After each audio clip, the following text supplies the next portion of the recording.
नमस्कार, मैं मेघा सिंह स्वागत करती हूं आपका न्यूज़ 18 के डिजिटल प्लेटफॉर्म पर। ईरान में विरोध प्रदर्शन के बीच सरकार ने एक बड़ा ऐलान कर दिया है। सरकार ने देश भर में 3 दिनों के लिए सार्वजनिक शोक का ऐलान किया है।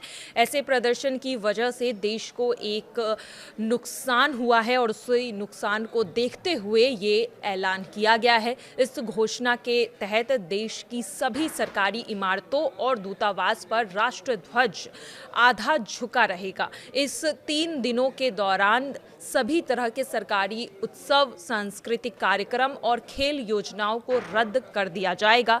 रेडियो और टेलीविजन पर भी नियमित मनोरंजन कार्यक्रमों की जगह शोक और धार्मिक प्रसारण किए जाएंगे। यह निर्णय राष्ट्रीय एकता को दिखाने के लिए और जनता को अपनी संवेदनाएं व्यक्त करने के लिए दिया गया है और यह देखा जा रहा है कि प्रदर्शनकारियों के खिलाफ आम लोग जिस तरह से अब सड़क पर उतर आए हैं, तेहरान की सड़कों पर हजारों की संख्या में लोग नजर आ रहे हैं।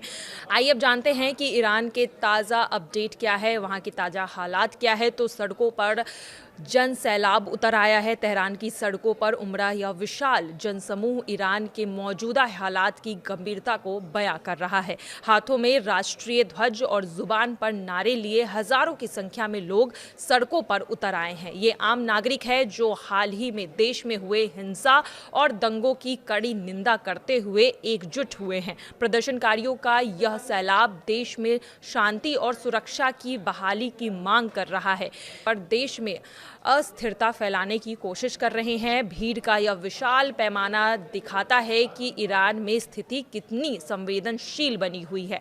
इसी बीच अमेरिका में स्थित एक मानवाधिकार संस्था के मुताबिक इस प्रदर्शनों के बीच अब तक की कम से कम 538 लोगों की मौत हो चुकी है और 10,670 से ज़्यादा लोगों को हिरासत में लिया गया है। वहीं दूसरी तरफ human rights activist news agency का कहना है कि प्रदर्शनकारियों पर की गई सख्त कार्रवाई के चलते हालात और भी गंभीर हो गए हैं।